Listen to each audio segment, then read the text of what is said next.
আমরা আস্তে আস্তে একেবারে রমজানের শেষ প্রান্তে চলে আসছি। চিন্তা করার বিষয়, আল্লাহ রসুল সাল্লাল্লাহু আলাইহি ওয়াসাল্লাম মিম্বারে যখন উঠবেন, প্রথম সিঁড়িতে যখন পা রাখলেন, আল্লাহ রসুল বললেন আমি। দ্বিতীয় সিঁড়িতে যখন পা রাখলেন বললেন আমি। তৃতীয় সিঁড়িতে যখন পা রাখলেন বললেন আমি। সাহাবায়ে কেরাম প্রশ্ন করলেন, ইয়া রাসূলুল্লাহ, জীবনে এরকম তো শুনি নাই কখনো আপনি এইভাবে আমিন বলবেন, একাধারে আপনি 3 বার আমিন বলছেন। আল্লাহ নবী বলছেন, সাহাবায়ে কেরাম তোমরা জানো না, এই মাত্র জিবরাইলের সাথে আমার দেখা হয়েছে। আল্লাহু আকবার বলেন।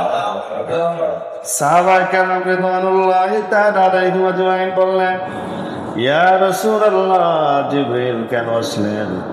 আল্লাহ নবী বললেন, জিবরাইল আসলেন আমাকে বললেন, ইয়া রাসূলুল্লাহ, ওগো আল্লাহর পয়গম্বর শোনেন, যারা তাদের জীবনে আব্বা আম্মা পাইল, আব্বা আম্মার কদর করলো না, আব্বা আম্মার খেদমত করলো না, দাঁত থাকতে দাঁতের মর্ম বোঝে নাই, দাঁত হারিয়ে গেলে দাঁতের কদর করলে কি লাভ হবে? যারা যাদের আব্বা ছিল, আব্বার কদর বোঝে নাই, আব্বাকে চিনে নাই, আব্বাকে ডাক দেয় নাই, আব্বার পাশে বসে নাই, আব্বার মাথায় হাত তুলে দেয় নাই, সারাটা জীবন নিজের দিকে তাকিয়েছিল, মায়ের কদর বোঝে নাই, মায়ের পাশে বসে নাই, আব্বা আম্মার কদর বোঝে নাই। আল্লাহর পয়গম্বর শুনে নেন, তাদের জন্য খারাপ একটা খবর আছে। নবী বললেন, জিবরাইল রে, কি খারাপ খবর? জিবরাইল বললেন, ইয়া রাসূলুল্লাহ, আল্লাহর পক্ষ থেকে ঘোষণা আসছে, যাদের আব্বা আম্মার কদর বোঝে নাই, বেয়াদবি করেছে, আব্বা আম্মাকে ভালোবাসেন, আব্বা আম্মার সময় মতো চাহিদা যারা পুরো করে নাই, অনেক সময় আব্বার এটা চাহিদা ছিল বলতে পারে নাই, ভরা সংসার ছিল, লজ্জা পাবে ছেলেটা আনতে পারবে কিনা, অনেক সময় ভিতরে চাপায় চাপায় রাখছে, মাও চাপায় চাপায় রাখছে বলে নাই। কিন্তু যারা সন্তান, যারা আব্বা আম্মা সুসন্তান, তারাই বলতো, আব্বা আপনার এটা লাগবে, মা এটা লাগবে, নিয়ে আসতো, চাইতো একটা, নিয়ে আসতো ডাবল। ঠিক কিনা বলেন? এই জন্য জিবরাইল বলেন, ইয়া রাসূলুল্লাহ, তারা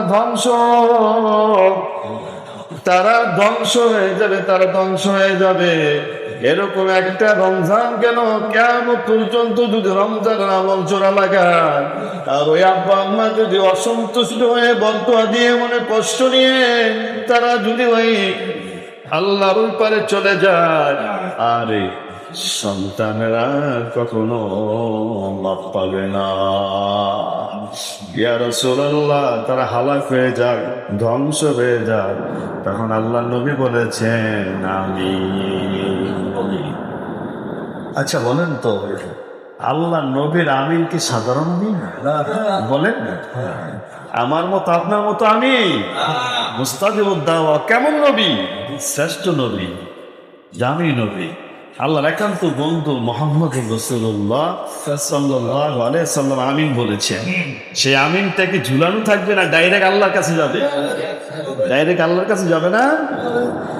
আল্লাহ নবী বলেছেন আমিন, ধ্বংস হয়ে যাক, ধ্বংস হয়ে যাক।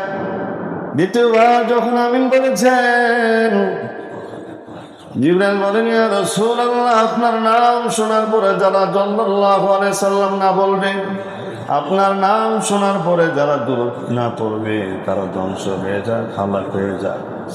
নবী বলেছেন আমি। তৃতীয় খুব স্পর্শকাতর কথাটা, জিবরাইল বলেছেন তারা ধ্বংস হয়ে যায় যারা মাহে রমজান মাস পাইল, রমজান মাস পাওয়ার পরে নিজের গুনাহগুলো মাফ করাইতে পারল না। ইয়া রাসূলুল্লাহ, তারা ধ্বংস হয়ে যায় যারা মাহে রমজান মাস পাইল, কিন্তু নিজের গুনাহগুলো মাফ করাইতে পারল না। আচ্ছা বলেন তো, 3টা কথা জিবরাইল আল্লাহর নবীর সাথে বলেছেন। এখন এই 3টা কথা যদি আমাদের দিকে মিলাই, যদি মিলান শুরু করে আমার দিকেও আমি মিলাই, আপনার দিকেও আপনার মিলান।